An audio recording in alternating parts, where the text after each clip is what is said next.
MaJah. MaJah is the first time caller out of Portland, Oregon. MaJah, get it off your chest. Hey, Jesse. How you doing? Oh, I'm doing great, man. Nice to talk to you. It's a pleasure. Thank you. I appreciate your call. Man, I've been listening to you for a while now, and I mean, I agree with not all, but most things you say. Tell me one thing that you disagree with. If you could think of one or two things you disagree with. Okay. I disagree with you giving, like, you don't give black people enough credit. Oh, credit for what? For how far, like, we've come, because I'm black. You black. So how far have y'all come? Yeah, you too. So how far we've come, and I really, it goes back to how you say in the Jim Crow days and everything, black people were self-efficient, living on their own, and self-relying on themselves. And getting along with white people. Right. Somewhat. No. All what? You've been lied to about that. Yeah. Oh, okay. I'll trust your word because I wasn't born back then. So how far have y'all come? Well, my look on life is that every time black people try to be self-reliant, like not dependent on white people, it's kind of like they set things up to where it set us as a community back. Give me an example. Okay. So like, what's that? Black Wall Street and Tulsa. Oh Lord! Don't give me a real example. A real example? Okay. Give me an example. How old are you? I'll be 25 in March. So give me an example of something you tried to do, and the white people set you up to fail. Me personally? Yes, because you're not every black, are you? No, I wish I could be, but no, I'm not. You want to be every black? Well, I would like to be a good example for those that are misguided or my age, like in my age group. Right, but you're not you don't want to be every black, do you? I'm every black, it's all in me. Anything you want done black, I'll do it for you.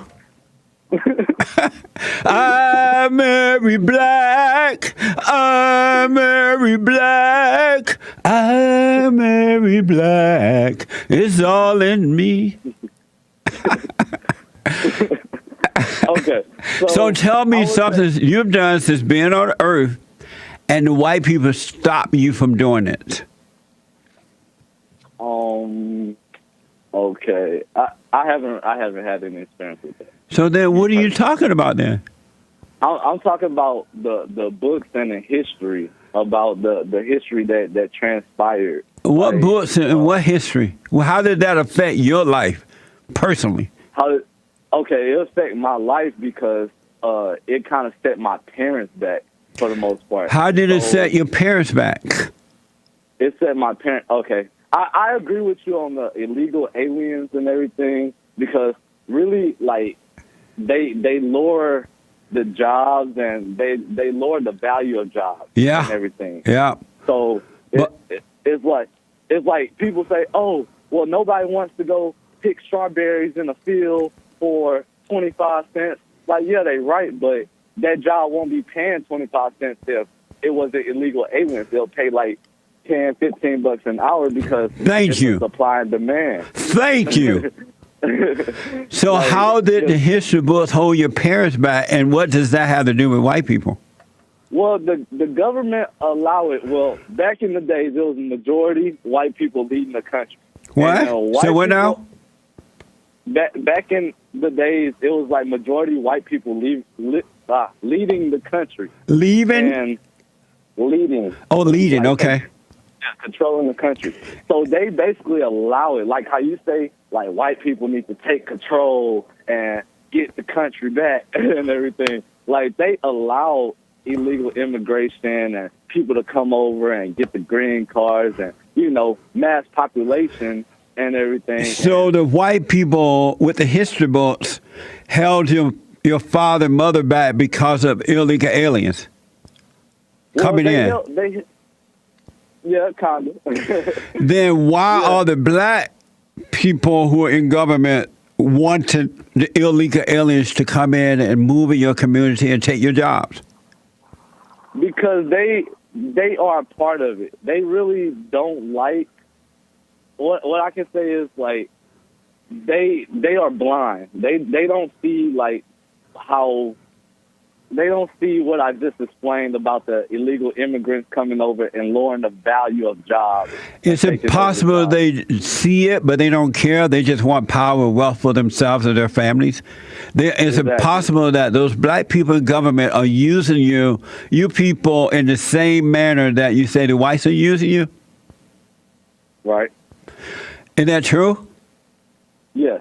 So why don't I hear the blacks blaming the blacks in government for holding them down? Because it's some people don't see it like, I see it. I just became kind of, how you say, woke and everything. Not woke, but awake. Awake. The people who are woke are still asleep. They think they are woke. Right. But I see it and everything, and I just don't agree with it. Yeah. So why don't you tell the blacks the truth so that just as you are waking up, they can wake up too? Somebody got to tell them the truth. I try. It's hard. They don't want to listen. It's hard. That's right. So have you gone and forgiven your mother? Yes. Like I forgave her and everything. You told her that? Really, yeah. What did you? She because I had a grudge against my mom because she would choose like men over me and my brother and my sister. Yeah. She would choose men over us, and like, but I mean, I kind of can't fault her because like she was looking for, her dad herself. So yeah, kind of, I guess, trying to find her dad in a man. Yes. And it's just a pipeline of of that, and that goes back to what I was saying about how the white people, they kind of took the father figure out of the community because they put drugs in the community. That didn't happen. That didn't happen? No, it was the black civil rights leader along with white Democrats who encouraged that. So white people did do it, right? White people and black. It was the civil rights leader, Martin Luther King, Jesse Jackson, all those people back then. They're the one that... White people did do it, right? I'm sorry? But white people did do it, right? Absolutely. Okay. But I was just trying to do what you do. But do you understand that the black civil rights leaders were part of that too? They set the blacks up. Yes, sir. I can understand that. And do you tell the blacks about that they were set up by Martin Luther King Jr. and others? I wouldn't say Martin Luther King Jr. He agreed with the bill to this so-called welfare bill. Oh, he did? Yes, sir. But then, I gotta give credit to Martin Luther King because, I mean, people make mistakes, and he probably thought that was a good idea at first. But before he was assassinated, what I was reading, before he was assassinated, he was trying to, like, reverse that in a way. He was trying to make it to where blacks have their own and are self-reliant and dependent upon themselves. And that's why the government killed him, because they didn't want that to happen. They wanted the black community to depend on the government. And because when you depend on somebody... That's not true. That's not true? No, whenever you stand for what... You know how they killed Christ? Because he stood for what was right? Yeah. And then the evil people hated anyone who stood for what was right. Right. That's why he was taken out. Okay. That kind of makes sense. Yeah. So what did your mother say when you went and forgave her? She didn't really say much. She was just like... Like, what the? She was saying, like, I guess she could see it, but it's kind of like I didn't really, the damage was pretty much already done. It's like I just was doing it for myself to get the weight off my heart. Absolutely, man. Wow. Amazing. Amazing. So I was just doing that, and then she just was like, well, I'm just sorry for whatever I did to you. She really just didn't get, and I didn't really, expect her to really get it, because she's still looking for that father figure. Women are looking for the love of a father, but instead they get screwed. Right. Exactly. So let me ask, did you go and forgive your father?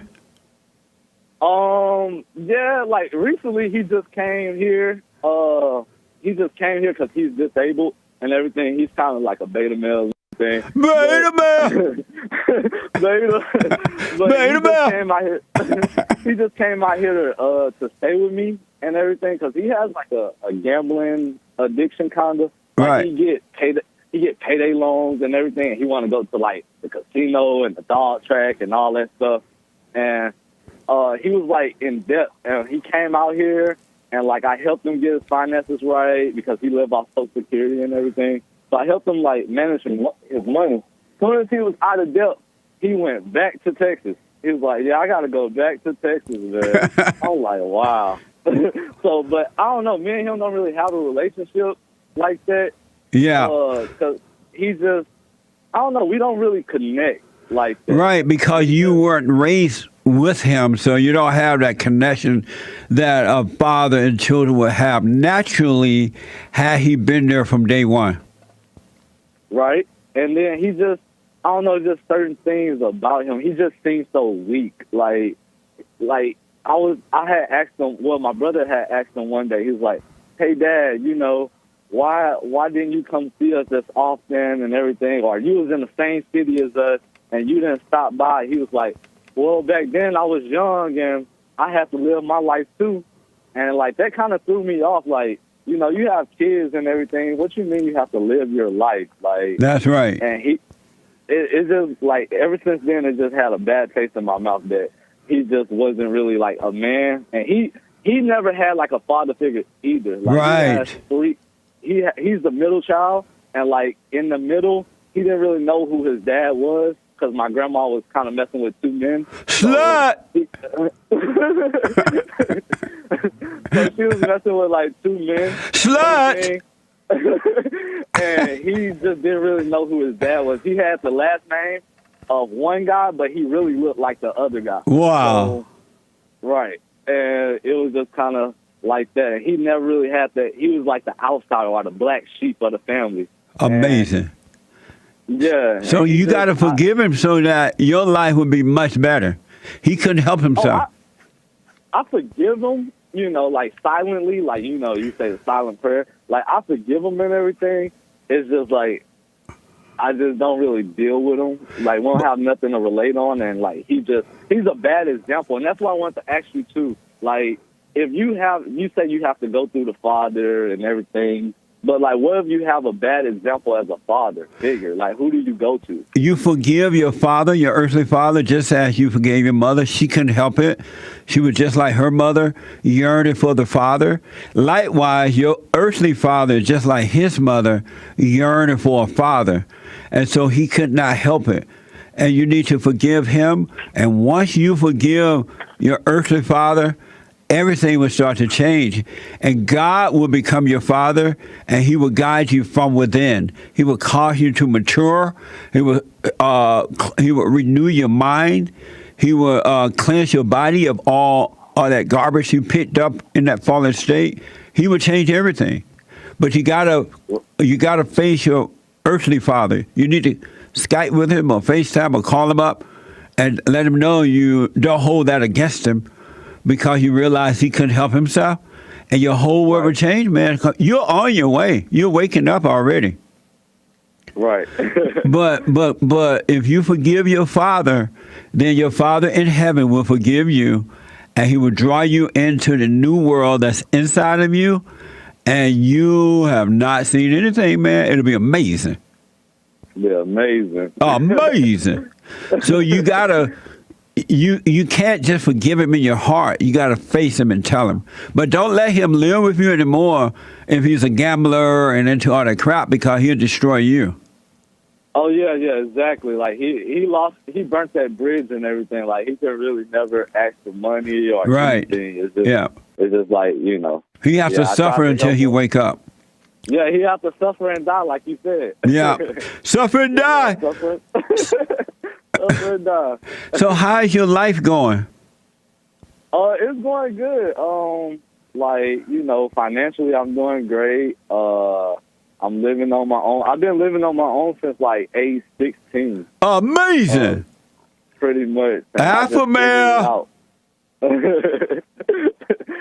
I just figured it out. I didn't have anybody to depend on and everything. I was forcing myself to go to high school and everything, classes every day. At a young age, you don't really want to go to school and everything. So I have to really, encourage myself to go to school just to finish out and everything. And then I was working as soon as I get off of school. And I'm here today, making a good living and everything and just living life. That's amazing, man. That's an amazing story. That is the way it should be. Are you living by yourself or you live with your girlfriend? I was. Uh-huh. I was living with a girlfriend, but she's crazy. So I have to kick her out. Oh, you kicked her out? Yeah, like she just I kicked her out, and then she just I don't know. She has problem with her mom and everything. Yes. All this stuff, and she's just too toxic, for what's going on in my life and everything. Like I found happiness, I like you said, I forgave my mother. I pretty much forgave my father silently and everything. And I'm happy with life, and she's just still going through it. Right on. I'm glad you kicked her out, but no more sex until marriage. No more sex. We had sex last night. Why you say no sex before marriage? I don't get that. So did you have? I answered that right after this question. Did you have sex last night with the woman that you kicked out? Yeah, we still talk, but she just don't live with me. Yeah, but don't be having sex with her either, man, because when you have sex out of wedlock, you become addicted to that. And women are sex dealers and men are sex addicts. And when you can't get it from her, you find yourself into pornography or masturbation or that crap, and you'll be addicted to it. But what you should do is seek first the kingdom of God in his right way, and he will add a woman unto you, and that woman would be the woman for you. You would date, get to know each other, and then after a while you would see, oh, this would be a good wife and mother for my children, right? Then you get married, and God is with you, and you will have an amazing life. You will still have some disagreement, but it won't be a battle. It won't end in divorce, and it will just be a disagreement, and things work out, and it'll be fine. But when you have sex out of wedlock, it's no different than taking drugs. You're not dealing with reality. What if I don't really believe in marriage? Because I'm at a young age, and I'm building up my finances and everything, and it's hard to tell what's on people's agenda. So, right. What do you say? I don't want somebody to come in and then they take half of my stuff that I built up. Right. Because it takes two to tango. So as much as I want the relationship or the marriage to happen, if that person don't want it, I can't force them to stay. And then they can just take half of my stuff that I earned and built up. You're right. So it takes two to tango and one woman to rob you, right? Right. Exactly. So I don't really believe in marriage. Well, then, if you want to date or hang out with women sometime, have fun, just hang out with them the same way you do your male friends. And don't look for a wife, but do not have sex. And that way, you will have peace in your heart, and you won't need that. You'll be fine. But if you have sex, it's going to make you feel like you're looking for love and that you need it. It's a setup. You're right. But what, okay. How can I say this? Let's say you go to a car dealership and you like, man, I got kids and a wife. I need an SUV and everything. Oh, this car looks nice and everything, but you never test drove it. You don't know how it drives, right? Right. So, you sign the papers and everything. You get a loan and everything. And all of a sudden, you crank it up and drive off. You like, what the? it just started driving all crazy and stuff, and you didn't really give it that test drive. So the whole lease or the whole loan for 6 years, 5 years of the loan, you just living miserable because it's not satisfying you. It's driving rough. And what are you relating that to? Like the quality of sex. Like, you don't want to get with somebody that's stuck in the bed, right? You want to be satisfied, huh? But what you don't realize yet, and you will realize it, sex is only for making babies, to have a family, to get married, have a family. Sex is not for pleasure, right? Anyone that seeks pleasure has been separated from God. They're unhappy, and they are seeking pleasure. Women are not made for you to just have sex for pleasure. They are made for you to create the image of God on earth, the family. That makes sense. Okay. You got me on that one. So what you say about men, like back in the days in the history books and everything, where they had multiple wives and everything, like we live in a monogamous, society and everything, where it don't, it's not the same. So you have that one wife and everything. What you gonna have, like 30 kids? You saying like a man should only breed, what he can afford, like 2 kids? No, he should. If you seek the kingdom of God in His right way, every child that you create, you will be able to take care of, because God is your Father, and He will provide. You will see how to take care of them, right? And the men in the old days, way back then, who had all those wives, they were in a fallen state. The woman was their God, and they could not help it. And that's why Christ came, and He restored that order so that man can overcome the woman and be subject to God and not the woman. And the women are subject to the men. Okay. Do you can I ask you like a question from the Bible? Because I'm not really religious. I have questions and everything throughout the Bible. Real fast. And stuff. And just, okay. So like, do you think that Jesus was black? Jesus was black? Yeah, Jesus was black. No. He wasn't black? No. Okay. So when they say like hair like wool, skin like burnt bronze or whatever, how they say? Yeah, those are black people. Black. Those are black people who hate white people, and they're trying to find something to identify with. They're trying to be better than the whites. And so they'll make up anything. Jesus ain't had no afro. He had dreadlocks. He didn't have dreads. Yeah, dreadlocks. Well, he was born like in a warm climate. White people can't survive in a warm climate. They can't survive? How are they surviving in California? It's not warm. It is. It's 80 degrees, buddy. Well, yesterday. That's perfect. That's like good living conditions. Black people can't survive in hot weather either. That's why you live in Portland. Well, I'm from Texas. I hate the cold. I don't even like it up here. I hate being cold. I'd rather be hot. That's why I'm in California. But let me tell you, you're on the right track.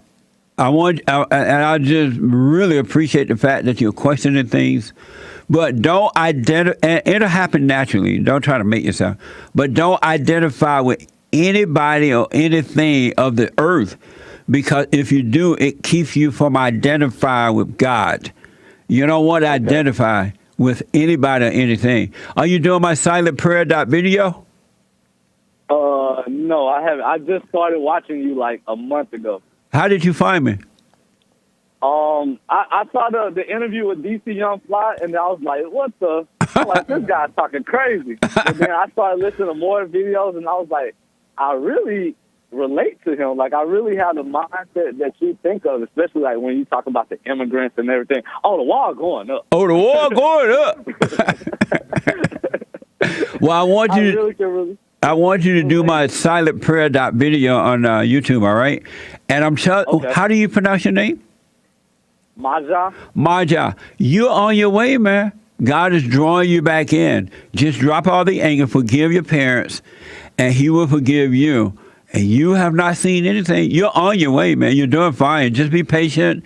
And all that crap that they have taught you about white folks and history and slavery and all that, that's not even important. Let that go and just live live in front of you. Do what's in front of you, and don't identify with all that black crap. All that black crap. Yeah. Can I answer your question of the week? At what age should a father and mother stop parenting their children? I don't really think it's about age. I really think it's about maturity level or the scenario or the situation that you're put in. So, like me at 16, I wasn't really ready to live on my own and take care of myself. You know, I was going to school and everything, but that was the only thing I had to do, so I had to man up and, do what I can do to survive. I understand that. So I don't really think it's an age. I just think it's a maturity level. So if you have parents, then I just think they should kick you out whenever, the dad feel like, that you're ready for the real world and what's going on. Interesting. Why did you end up out of your home at such an early age? Because like I said, my mom, she chose like men over us, and I wasn't really having it and everything. So she was like, well, if you don't like it, you can leave. And I was like, all right. I love that. Good for you, man. That's the best thing that ever happened to you. Exactly. It really was. And then I went and go live with my sister, and then she was like never home and everything. So I took over the bills and stuff because, a 16-year-old can't get an apartment in his name and everything. Right. So she got it, and I just took over the bills, and I was working and everything, and she was never home. And then I went to the Air Force and all that stuff. I got hurt. And then I went to stay with my other sister after I got hurt, and the same thing happened. Like, I lived with her for like 2 months, and then she was like yelling and everything, screaming at me like I was her child and stuff.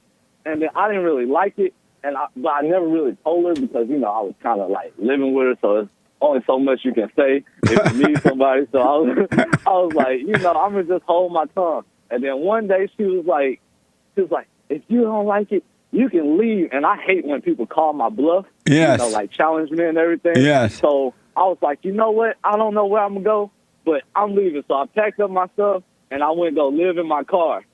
Amazing. I was living in my car for a whole year. I was working 2 jobs. I was taking showers at the gym and everything.